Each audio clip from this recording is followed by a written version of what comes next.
So, reviews! I'm going to review this game. Nintendo were very kind enough to give me a review copy of Monster Hunter 4 Ultimate for the 3DS and new 3DS, coming out on February 13th. If you don't know what Monster Hunter is, it's a very popular series, particularly in Japan. Its debut was in 2004, I believe? 2004, I believe. And then slightly coming a few months out later in US. Started off on the PS2, very big following. This game series has a very big following indeed. Like in Japan, people live and breathe this game from what I understand.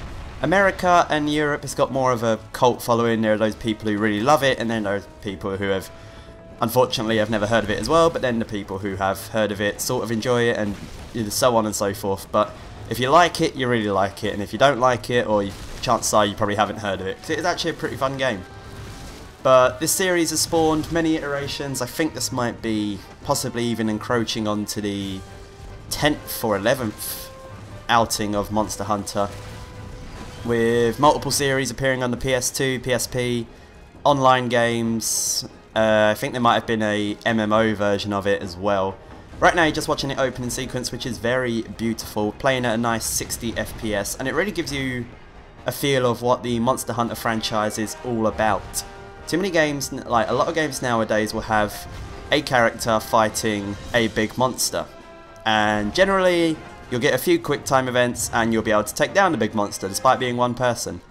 Monster Hunter puts it at a slightly more realistic level, where, as you can see now, there is a giant Wyverine, I think it is, or something along those lines, and he is pretty much just terrorizing our hunters, because in real life, if you was fighting a big monster like that, there is no flipping way you would be able to take it down on your own.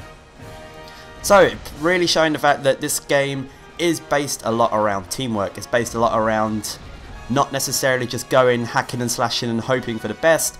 It is based more around tactics and working together and having a plan to destroy these big monsters. And that's one of the appeals for this game for a lot of people, is that you do need a plan to do it. It is something that you can't just really pick up, slash away for some mindless fun. It's usually you have to set traps, you have to do this, you have to have the right items, you need the right weapons that suit your play style, and generally fun, generally fun. And of course this opening sequence does get you very excited. I know the first time I was watching it, I was very happy with watching it. It got me very excited to start playing it, very excited indeed.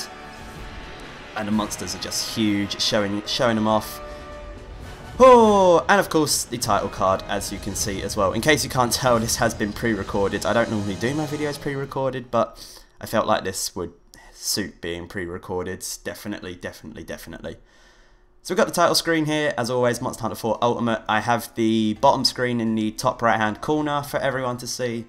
Bottom screen looking very pretty. You've got new game, continue, options, DLC and language. It's nice to see that they do have the DLC option there. So it's good to show that they do have ideas of keeping it around. This game does support the Circle Pad Pro on the new 3DS that is coming out. I think it's already out actually. And you can put your game in multiple languages, including English, Dutch, Spanish, Espanol. All of the good stuff. So then, let's go click on to the new game, as you will see soon. There we go. You immediately get thrown into character customization. Immediately get thrown into it. No introduction, no this is what you're supposed to be doing, just there you go, there's some character customization, have at it sir. You get to put in your name, which is great. It does warn you off doing things that could go wrong with your name, like swear words and stuff, but hey ho, it's Nintendo. So we get male, female options, always. I like this skin color slider a lot. Of course you can get the ridiculously dark skin and you can make your character red, but I like the skin slider. Not as much just tones, it gives you more customization. However, the customization options kind of stop there, because now you get given sets rather than being able to put in your own sets. Now I know this is me just probably nitpicking, however I think I would prefer it if you could actually pick a set of clothes and then choose what colour you wanted the clothes. Same for facial options here, you could pick certain facial options and mix and match them together rather than be given a set type, as they call it. Set type, you get types 1 to 12 or 1 to 16 or whatever.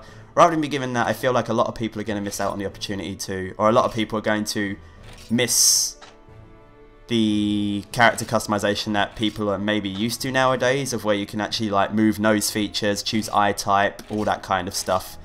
I just kind of threw a character together that I tried to make him match up as well. But despite, like I said, despite my nitpicking, I enjoy the character customization. There are plenty of games that wouldn't have bothered doing it.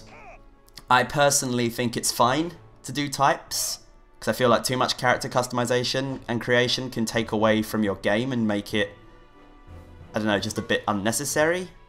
But hey, that's me. And now you get shown this little furry little bugger, who is a cat, as far as you know at this point. He is just a cat. You can name him whatever you want. I named my Mexile, of course. And you get to character customize him. My only problem with this part is that it doesn't tell you what they are. And it doesn't tell you what you're customizing. As far as you know, you are customizing a cat. It doesn't tell you that the cat is going to be on your adventure.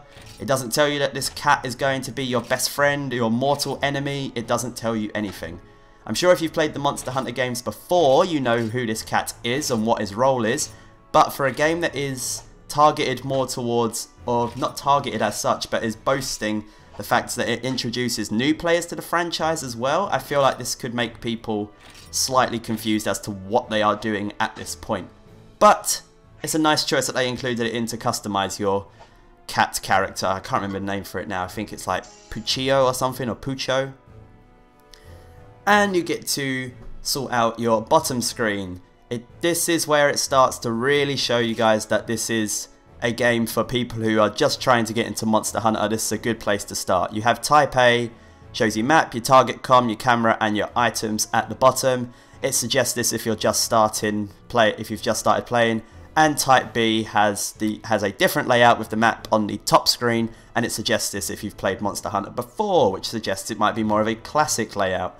I have not played too much Monster Hunter before, so I went with Type A, but it's nice to see that they are sticking with their idea of this game, that they really wanted this game to be able to be a nice introduction for people who may not have played Monster Hunter before, or not played it as serious as such, maybe not played it too well, or maybe not played it too much like me. I dabbled in it, I haven't played it too much. And it gives you the option to turn off tutorial messages. Again, nice that they've got the tutorial messages there for everyone. If you've played it before, you don't have to see them.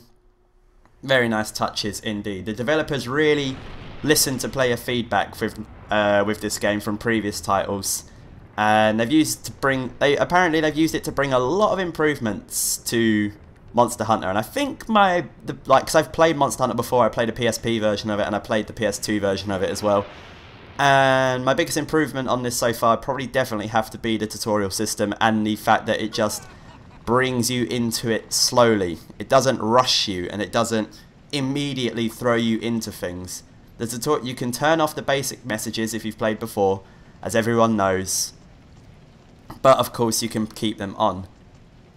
You can walk through that crossbow. Well, I feel like that's a bit sloppy. You can walk through that crossbow. So we have some slight texture phasing there. Woof, whoosh, in and out. I can't walk off the edge. Okay, we can't walk off the edge, but we can walk through crossbows. So slight cuts and slight side cuts, but hey, nobody's perfect. Not even me. Not even me. So try again. So we're talking to the caravaner, and he is telling us basically what it means to be a caravaner. I can't remember if caravanning played a big part in the previous games, but it rings a bell. It rings a bell for sure. It rings a bell for sure. But it's definitely giving you... It's basically backstory. It's basically telling you this is what a hunter is, and this is what you should be doing. And we're going to go here, and this is why you're on a boat or a sand thing. And it's just basically showing you generally what you have to do. Tutorial as such. It is really big on getting people introduced to the series.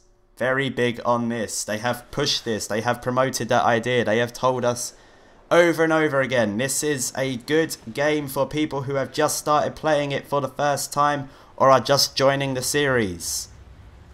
Please remember that when you go through all of these tutorial missions. If you start thinking, why is there so many tutorials? This is not an easy game to pick up and play. This is quite a difficult game, especially if you are going to stick with it and you want to be good at it. There is a difference between playing it and just barely scraping your way through and actually playing it and being good at it. I am not good at it, for those of you wondering, but I try my damnedest best. I try my damnedest. And there's a lot of things always going on at once in this game, which you'll see in certain gameplay later on. I have a mission that I've done later on that I'm just going to show you guys. But we've got more cutscene here.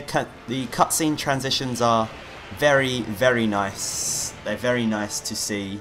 They merge pretty flawlessly with the game, to be honest. There's no loading screens between them. As you saw, we had this big... Oh, I can't remember what this thing's called now. He had this big thing come up. He was coming out the sand, he was rocking around, and it didn't put me in a loading screen for it. It just showed me, and then it put me right back into the game again. Nice. I like it. I like being in the game. I don't like being taken out for loading screens every 2 minutes or every time there's a cutscene. It ruins your immersion factor, and this game is very big on immersion, as it takes monster hunting, as much as it can, to a more realistic level. As much as it possibly can, it takes it to a more realistic level. This is not a game to pick up and slash. I can't say that enough, because that is the mistake I made when I first bought this game, and that's why I was disappointed with Monster Hunter when I first started playing it. I didn't actually get an appreciation for it until I was a lot older. But yeah, it's a high quality on the cutscenes, high quality on the game. There's a very nice frame rate through the game right now. It's pretty consistent across all the terrains. There's plenty of terrains in this game. Plenty of terrains in this game. You got the desert, as we're in now. Later on, we'll be in like a meadow, cliffy area. There's volcano areas, as I'm told. There's frozen seas. There's forests. I've been in a little forest area as well. There's plenty of stuff in this world. It's a very immersive world as well. Ah, I got whacked.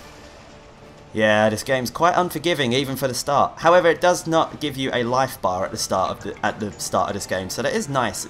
Like to say just like, hey, you can mess up as many times as you want at this point. We'll let you get away with it. Oh, I do have a slight issue with the camera.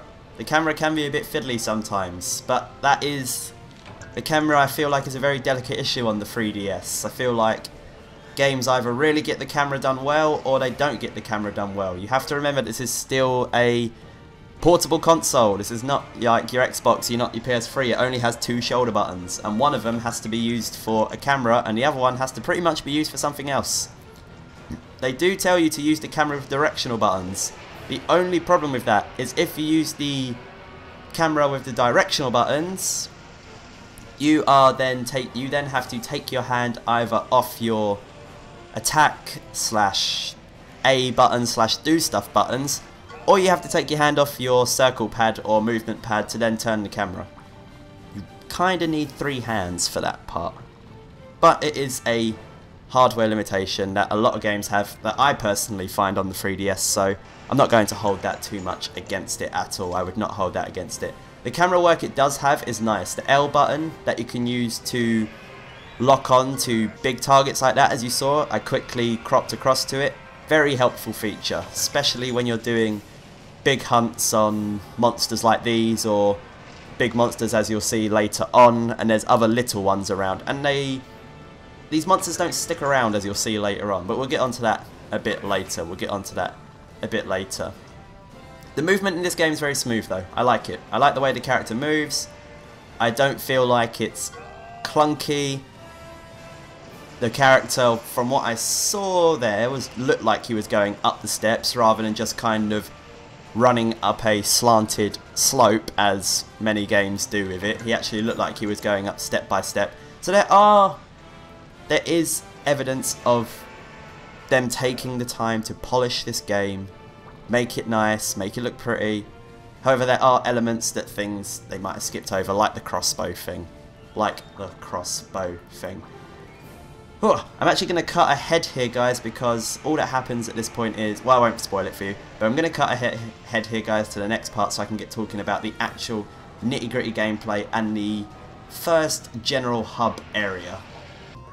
So this is the general hub area. This is where you find your shops, you find your blacksmiths, you find your chefs who can boost your stamina and health before you go on a mission, and you can find people who buy or sell items. You can go to your house and do save points, you can store items in your item box. Pretty standard role-playing stuff that you would expect from a questing, loot-giving game. I've actually played a little bit ahead here. This isn't after that tutorial. This is probably about maybe an hour to 2 hours into the game, and this is pretty much the first time you face a big hunt monster.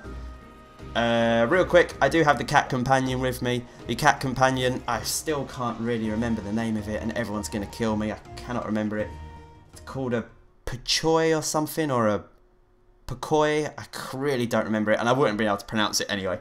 But they're very staple to the Monster Hunter series, and they will help you out when you go out onto missions. As you can see, they got a health bar there. They're pretty much just little helpers, and they can level up as well. And you can do Street Pass. You can do Street Pass, you can go online, you can get other ones. This game is very heavy on multiplayer. Multiplayer indeed. They will throw the multiplayer aspect in your face repeatedly until you learn that it has multiplayer. But they do it rightfully so, because this game should be played on multiplayer. This is a game for multiplayer. It'd be like playing World of Warcraft and then never doing dungeon raids. It'd be like playing League of Legends and only playing bot games. This is a game made for multiplayer. This is a game made for you to go out, or not go out necessarily, but to play with your friends and work together hunting for big monsters. And one of you take a physical role, one of you take a trap setting role, one of you take a ranged role. This is definitely a teamwork based game. Very big teamwork based game, and I like it. I like it a lot. I like games that are focused on one particular thing. The only downside to that fact is, because they have put a lot of effort into the multiplayer side of it, they put a lot of effort into the layouts, as we talked about earlier, in the environments, they put a lot of effort into the actual monsters. There's over 120 monsters in this game, by the way, guys. That is a lot of different monsters to put into this game, and a lot of different monster categories to put into this game. But palicos, that was it. Just remembered it. The cats are called palicos. You can have up to 2 helping you during a quest, and I don't think they've been able to help you before, but the cat characters themselves have been in the games. But I think this is the first time they've actually been able to help you on quests. So there's that aspect as well. So you don't have to necessarily feel like you're walking around this endless desert to yourself. And they'll come out with little funny comments every now and then, and they're very pun-centric humour, such as I'm doing fantastic or something like that. They go and feel my fury or furry, and it's like, ugh. So if you love pun humour, you're gonna love the palicos. They'll be your best friend. They will be your best friend ever. But back to the multiplayer aspect. They will mention it a lot. You can do Street Pass, where you can pick up other feline characters, and you can go to a hunter hall, I suppose would be a good word for it. A hunter hall, where you can pair up and go after big game hunts, like go after huge monsters that we saw in the opening cutscene, and you can work together. And that is basically the general idea behind this game. This is a questing and loot game. This is not a game generally made for the story. The story is not developed too well. I played this game for maybe about 3-4 hours, and I didn't really know what I was doing in terms of a story wise. In terms of missions, I knew exactly what I was doing. I knew my quest, I knew what I had to do, I knew which monster I had to kill, I know what loot I had to get. In terms of story, I didn't really know. The story is not developed. it wasn't very developed, but that's the main point of this game, is to do missions. Is to do missions, get a reward, then go look for other missions and get another reward. And then eventually you'll be able to upgrade all of your equipment. And you'll be able to do a guild ranking quest when you can upgrade to your hunter, so you can do better missions. That's the general idea of it.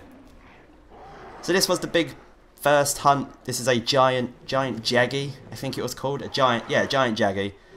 First time I've had to face a big monster. And they work differently than the smaller monsters. The smaller monsters generally stick to one area. You fight them and they'll come at you until you kill them, pretty much. Big monsters are a little bit different. They can fight you, they will smack you down. If you don't think about it, they will kill you very quickly. And if you're fighting them for too long, they will actually move area. They will leave and you'll have to go find them again. I don't think they regenerate health in that time. I could be wrong. But they do leave and you have to go find them again. This is a nice touch, again, to add to the difficulty factor and the more realistic factor as much as you can in this kind of game.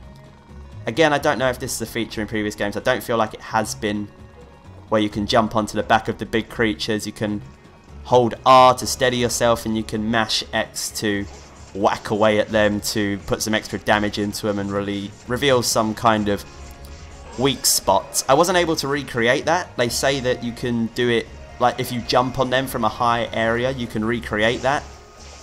I wasn't able to. So this seems like a very difficult aspect of the game to do, a difficult technique.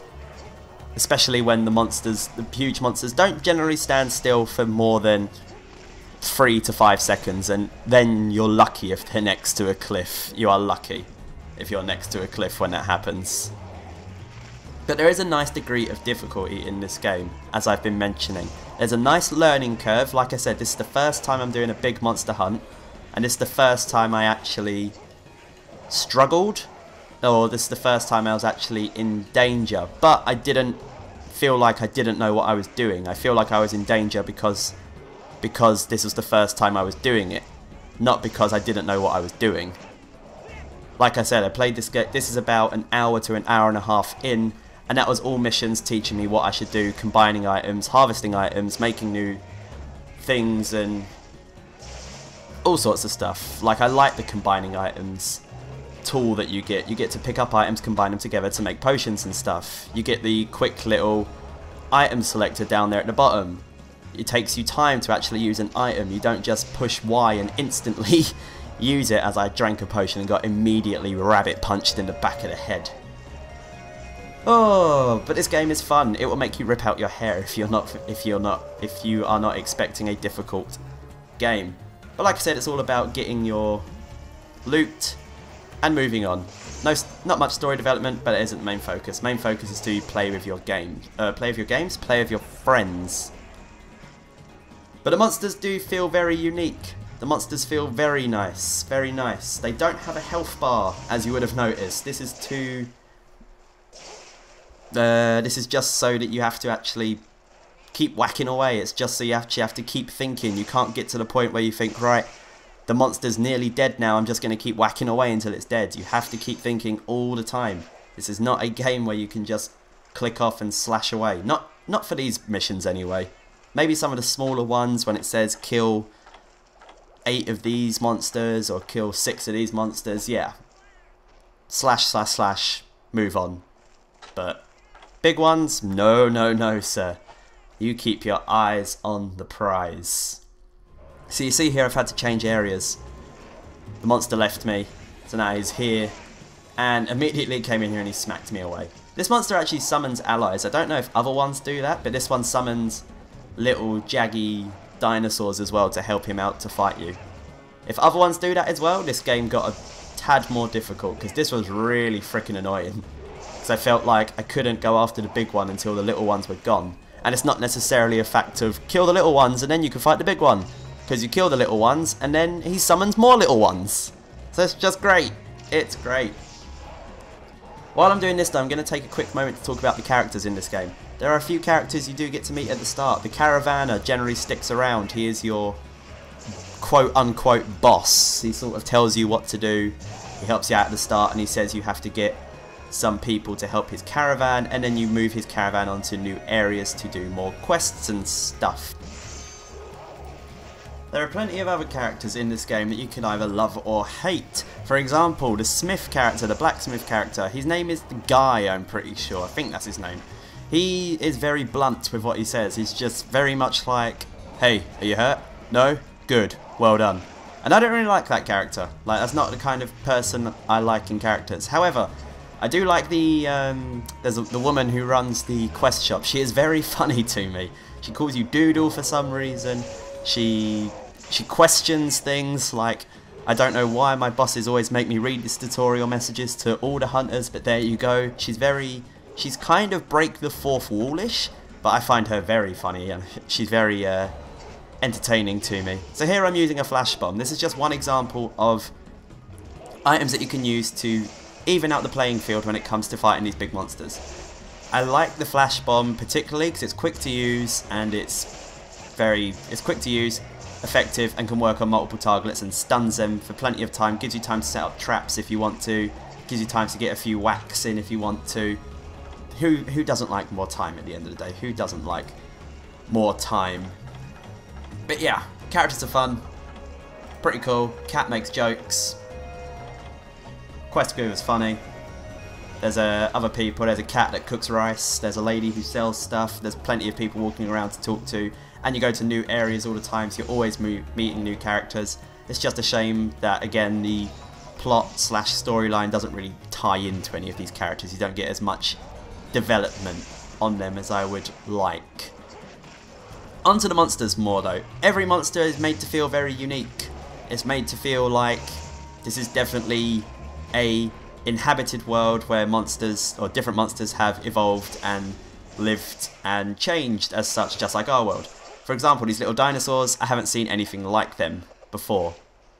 Like, this is one of these are the only little dinosaurs I've seen. I've seen little dinosaurs, I've seen little deer-like creatures, we've seen big dinosaurs that like eat herbs, there's bugs later on, there's like these big centipede-looking things, there's dragons, there's sea creatures, there's fish, there's loads of stuff. And some monsters have what is called a rage state.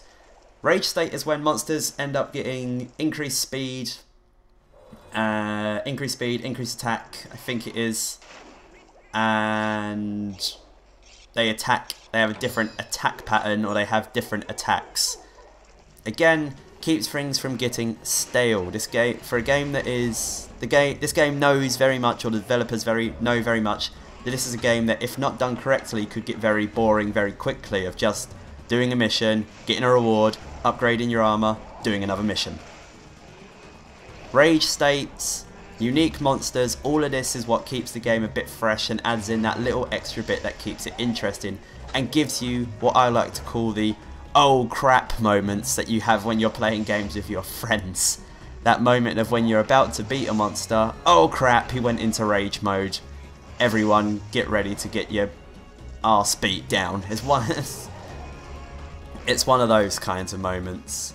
Again, they don't have highlight health bars, so you have to keep just going away, make sure you keep your mind focused and everything. And it takes all this adds to what Monster Hunter really is. It's a game not for the faint of heart, not for people who are looking to just pick up and play something. It does a very good job of teaching you at the start, but it's not a game to pick up and play just on a casual roll. If you want to be good at it, you have to put in the time, and that's why they give the big tutorials at the start.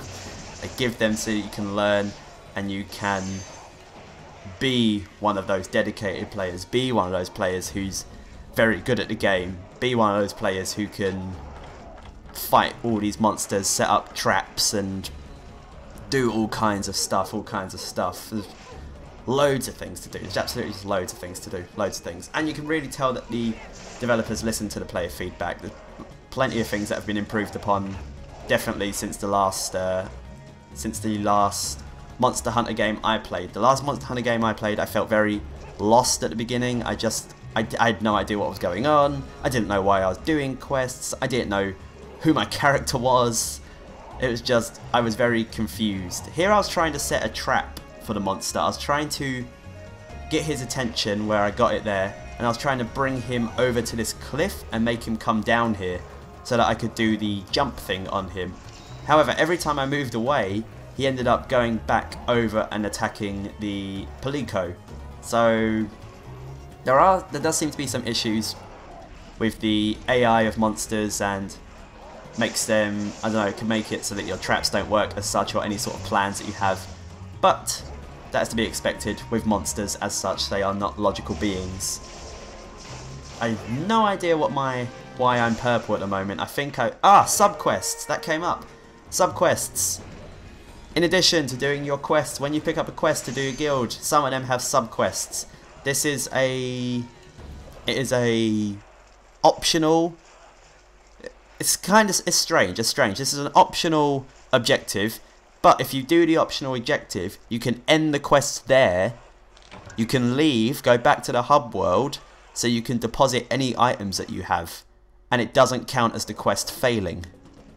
So you get to complete your optional objective, you can leave, buy items, upgrade, put your items away, and then come back. This doesn't happen on every quest, this only happens on a few. And I like it, This is a big problem I have though. This is a problem I have. I don't know if it's like this with other games again, but if it is, I don't like it. You cannot jump off of things, and you cannot walk off of stuff like high ledges with weapons out. Very strange, very strange.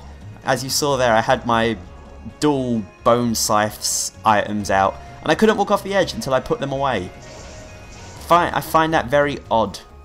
I don't know why, I just find that odd, especially for a game that seems to be promoting jump attacks, which you can only do by walking off of the edge of stuff. I don't know. There's small little niggly things like that that just get me.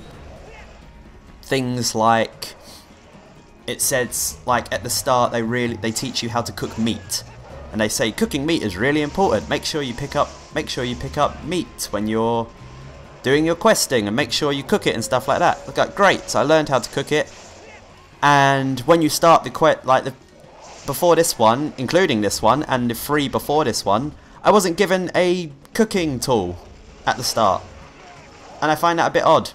Especially since the other Monster Hunter games I played, I was always given a cooking tool at the start. So, a bit strange. As you can see, I'm really getting beat down here. The monster, he's on low health. As you saw, he fell down earlier on. He's really going for it now. His attacks are a lot quicker. He doesn't stand still for as long. You've really got to use your dodge rolls when you're fighting these things, and it also uses up stamina. But the stamina bar doesn't stay as large as your health bar. The more you use stamina, it starts to go lower. And then it gets lower and lower, and the maximum stamina goes lower and lower. And you have to eat something to make that bigger. So you have to definitely be wary of your character's state and be able to walk away, get some items in you, eat some food, get healed up, and then come back. That's where the teamwork aspect probably comes into it, where your friends can take the monster aggro while you go heal up, set up traps, get your stamina back up, get your shot lined up with your megaton bullet or your megaton arrow or whatever the hell it is. There, look, I'm trying to do my jump attack here. Really freaking awkward to do. I have to put away my weapons, then go back to the edge, then go for the edge again, and then when you're in the air, you have to push the attack button to take your weapons back out again. That's very odd. They should, I would have liked to have just been able to go off the edge with my weapons out and whack mid-air. So overall, I'm going to start wrapping this up because I believe this quest is coming to an end now. Spoilers, I did kill the big monster. But this game is very good. This game is very good and does everything that it sets out to do. It is a Monster Hunter game as such, so people who like Monster Hunter, definitely buy it. It feels exactly like a Monster Hunter game always does.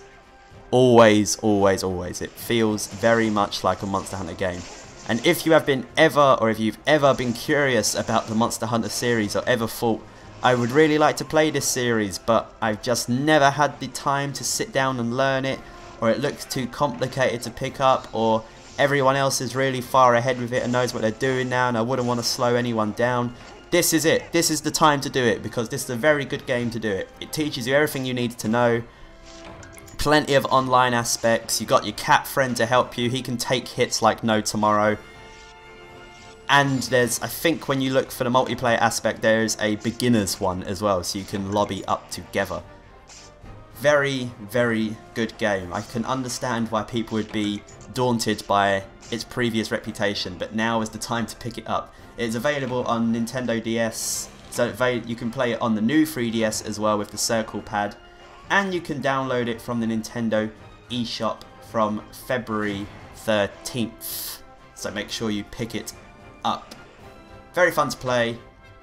If you don't mind the lack of plot, then that's fine. If you like funny characters, go for it. If you want a new game to play with your friends, go for it. It gets my recommendation. Definitely play. Definitely play. So thank you guys for watching this review. I haven't done many of these kind of videos, as I'm sure you could tell in this. Please let me know what you think of it down below. Let me know if you're going to buy the game. Let me know what you think of the game and your personal opinions on it. Leave a like.